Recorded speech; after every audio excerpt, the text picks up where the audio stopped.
set the intention, create the conditions. In order to get what you want, you have to take a confident and bold stance. And the first step in doing that actually is right up here in your mind, determined that you are going to win. You will never achieve anything meaningful or significant in life if you go into things frightened, believing that you're going to lose. And a lot of people do it.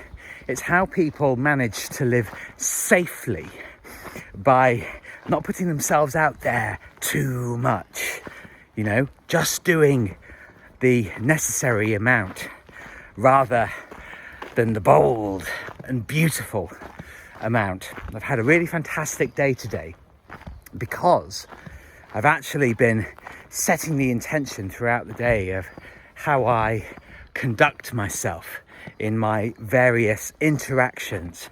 And I very recently told you about a discovery call that I had with a potential client. Now, I have subsequently discovered that he's enlisted the help of a handful of other people. And initially, because I thought of my reply to his very long-winded email last night, and I sort of felt annoyed and a bit frustrated. But in taking extreme ownership of this particular situation, I thought, well, when I went into that interaction, it was, frankly, I'll be honest, it was by surprise that I even got the booking for the discovery call. Now, I actually conducted myself very confidently and powerfully in said call, but we can never be prepared completely for anything. Life is full of surprises. But the beautiful thing actually with this interaction now is I've taken a very confident stance, and I've actually given myself an enormous personal endorsement of my own worth. And that was something that I didn't really have before as a fledgling man becoming a coach to people.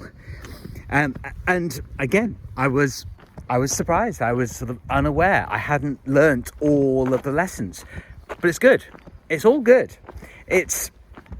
There was somebody actually who quoted Alain de Botton, basically saying, you should be embarrassed, to use the term embarrassed, about who you were sort of a year ago. If you're not embarrassed by who you were a year ago, then you're probably not working hard enough, or something to that effect.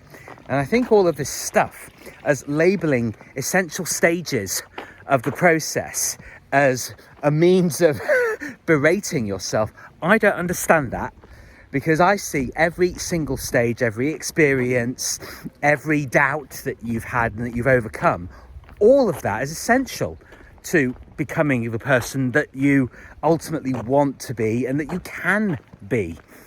And I also see it as, well, it's water under the bridge. It's done. So why berate yourself over these things?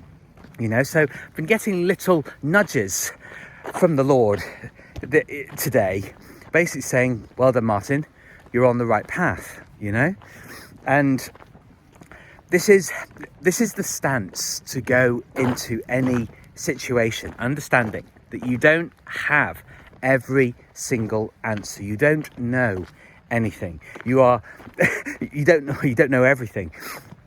It's the difference between self-importance and being deserving. Okay?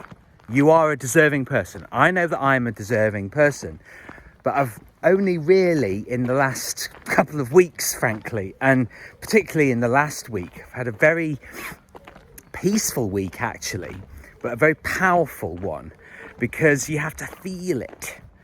It's no good just thinking it. You've got to feel it. We are emotive beings with incredibly complex and powerful emotions. I keep using this word powerful, but it's all here.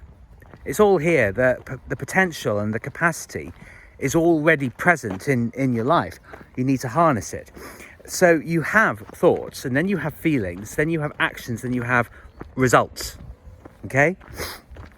And for a long time, I've precluded myself, completely cut off the option of actually taking actions on things because I've been so nervous, I haven't wanted to bother people, I felt too frightened, and I've doubted my own ability, which has always been there. I've already done loads of things, but acknowledging it, feelings, I don't care what anybody says, are a fantastic way of doing it. So you can't be timid in wanting to be successful. Now, you do have to be brave. The feelings will come up and you'll think, oh good, I'm on the right path because this is challenging, this is a little bit frightening, this puts me in a position I've not been in before, so what if I look stupid? And believe me, I've wasted huge amounts of time doing that. You know, when I obviously at any point we could have, and I know I'm using the word wasted, so it sounds like I'm contradicting myself, but I'm here to say, do it. When people say feeling uncomfortable, get comfortable with being uncomfortable, they're making a really, really good point, because we're never ever going to be fully ready. But, and here is the thing, you already have skills. You already have the capability to deliver things to other people that are really, really valuable. You already are useful, but you've got to harness it. And the only way to harness it is to put yourself out there, say what you're about, talk to people, offer up your services, and realize that we live in such a vastly abundant universe with access to literally millions of people. Well, the potential is not just vast, it is absolutely life-changing. And to be able to send emails to people, case in point, this chap that I had the discovery call with, saying, this is cheeky. It's cheeky what you're asking me here. And letting that be known unequivocally, without doubt, and with full confidence in yourself, that you're actually worth doing the work for. It's a personal endorsement, and you can do it at absolutely any time that you like. I embrace and accept absolutely everything that's happened, but the beautiful thing is now that I'm actually in a position to really change my life, and I implore you, my dear friends, for you to do exactly the same.